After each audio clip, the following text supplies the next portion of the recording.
Well, good morning, Jaginder Rana here. And the topic of the day is risk-based capital framework for insurers by 2025.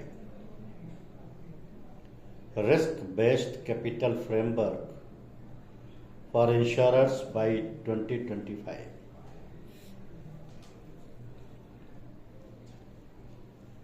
The insurance regulator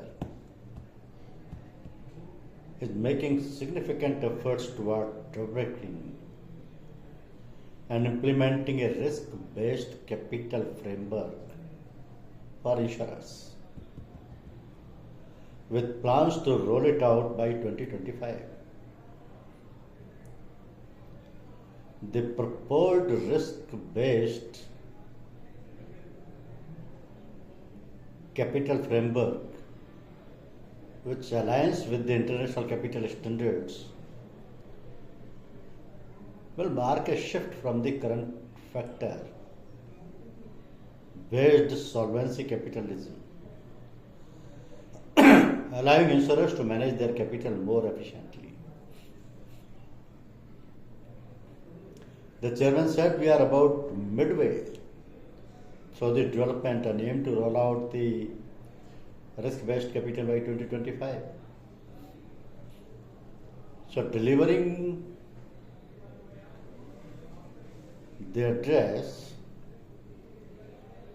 he said the future readiness dialogue. In the future readiness dialogue, he said that he is collaborating with the insurance companies to implement the international financial reporting standards, that is IFRS, International Financial Reporting Standards by 2025. So ensuring full operational readiness by 2027. So the RDI is in continuous dialogue with insurers to facilitate a smooth transition. The regulator is transitioning to a risk-based supervisory framework, which will aggregate more economic, operational, liquidity and management risk, providing the regulator with early warning signals at the enterprise level. So the RBC, IFRS and RBSF combined will strengthen the ability to ensure financial stability at all times.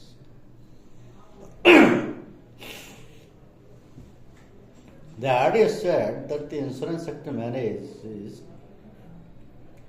assets worth rupees 70 lakh crore, and the investment framework has been revamped to allow insurers to explore new avenues for higher returns.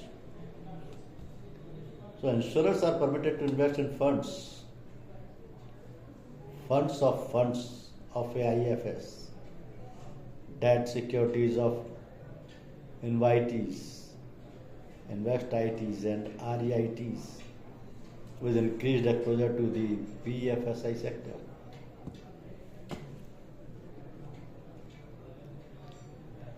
The first phase of implementation of Bima Trinity is in its advanced stage. The Bima Trinity comprises Bima Sugam, an insurance e-marketplace, Bima Vistar, a comprehensive affordable insurance product, and Bima Vahak, a women-centric distribution channel. The company has been registered to operate Bima Sugam, and with the recent appointment of a new CEO, the leadership team will soon be in place. So the onboarding process for a tax service provider is also underway.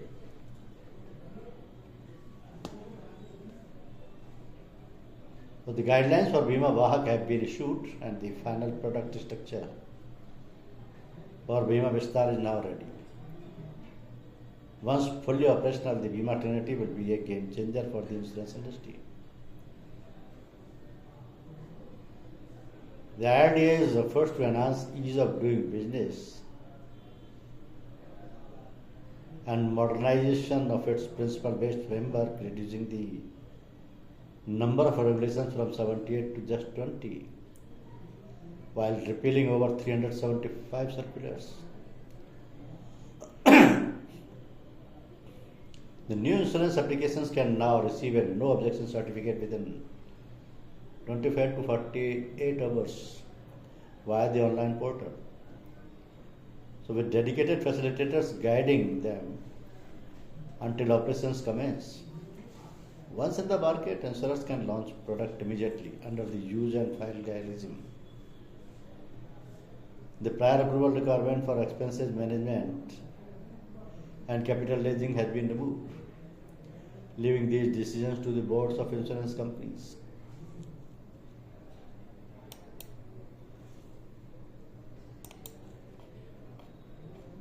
So, now IRDAI aims to move toward RBC model. IFRS by 2025. The insurance companies are expected to transition to risk-based capital and international financial reporting standards by 2025.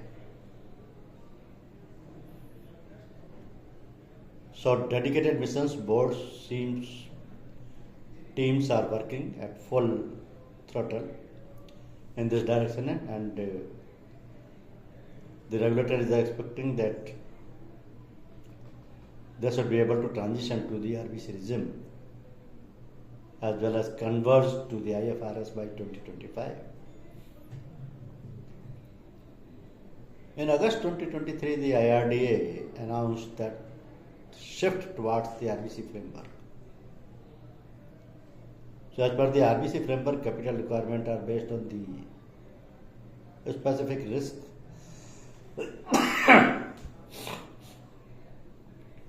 that insurance companies faces across investments, underwriting, operational and market risk. Efforts are being directed towards adopting the RBC regime in order to bring efficient utilization of the capital. Indian insurers are converging towards the IFRS accounting system by implementing the IND-AS. IFRS are standard which state the classification of assets and liabilities of companies operating in the insurance sector. It provides consistent principles for insurance contracts.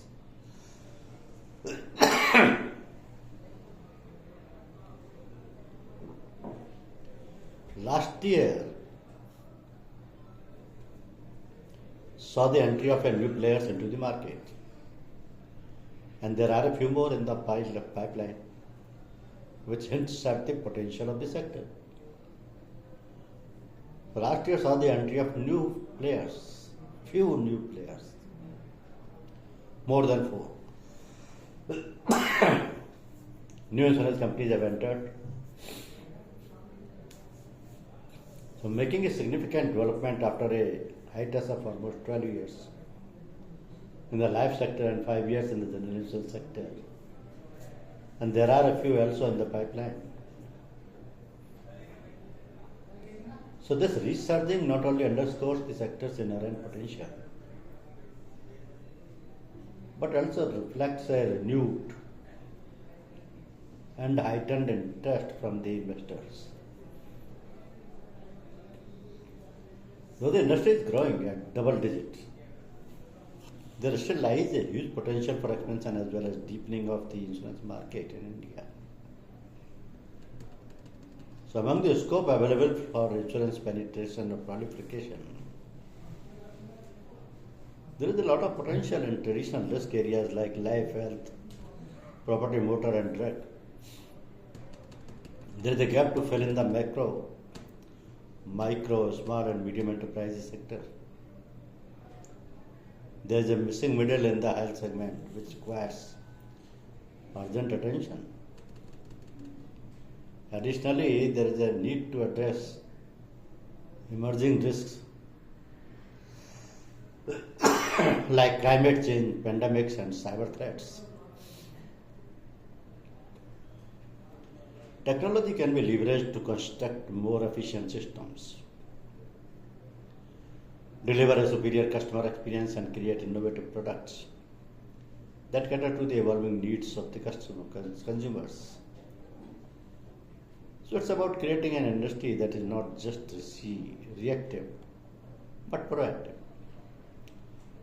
that doesn't just compensate for the losses but helps prevent them, and that not only ensures but also assures. There's also a rising need to navigate the sector's complexities, along with addressing data security and private concerns, and managing the change that a digital transformation will be entailed. So, further, on account of insurance being a capital intensive segment, the limits for raising other forms of capital have been announced for the sector, with the prior approval requirement now being dispensed with. So the insurance industry has maintained a compound annual growth rate of almost 11% and achieved 14% of the growth in the financial year 2023, with the premium rising to $126 billion. So the aggregate assets under management of insurance industry stands at around $730 billion.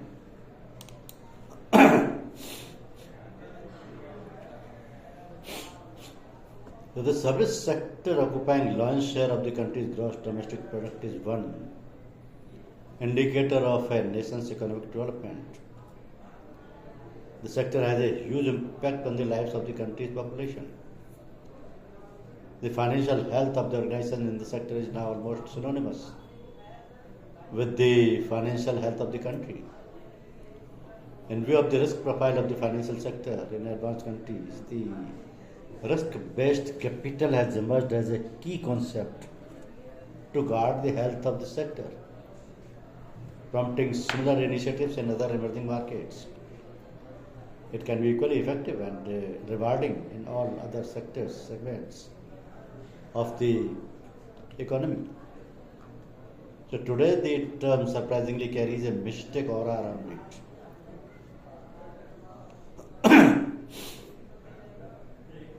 So let us have the understanding of the RBC and some dimensions associated with this. Capital has two primary or basic functions. First, providing the necessary wherewithal and energy for the commencement and continuance of our operations in the entity. Second, and no less important, simultaneously providing safety and security to customers, creditors, and other stakeholders by guaranteeing the solvency of the entity. So the organizations which are well capitalized are able to successfully withstand the onslaught of threats of all kinds. This criticality of capital for the viable economic survival of an organization, which in turn guarantees protection to all other stakeholders, is well recognized. Minimum capital requirement to commence a business and prescribed capital adequacy norms, solvency norms, either in the form of a minimum absolute amount or as a percentage of the volume of operations, are nothing but a reflection of such recognitions. And the latest concept of risk-based capital is a natural progression in this journey of capital. So over the years it was realized that the size of capital need not be proportional to the volume of operations. Rather, it should be in proportion to the risk to which an organization is exposed.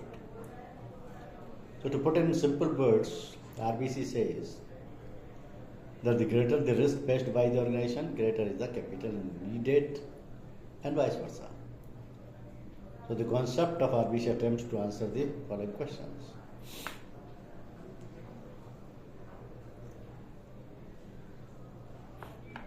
Identification of all the resources an organization owns, identification of the sources of threats to which each of these resources are exposed. These are the steps involved or the RBC process in arriving at the right amount of capital can be summarized.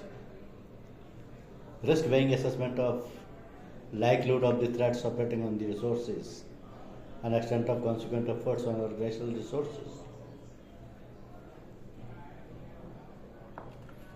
Then the quantification of the buffer or the capital needed by summing up the results of risk weighing. Decide the framework for regulators' intervention. RBC process also includes regulatory steps and decide the composition of the available capital. So the impact of RBC on different organizations is a matter of specifics. Indian insurance market with a huge potential cannot afford to delay adoption of a proven concept like RBC. Sooner the better. Thank you very much.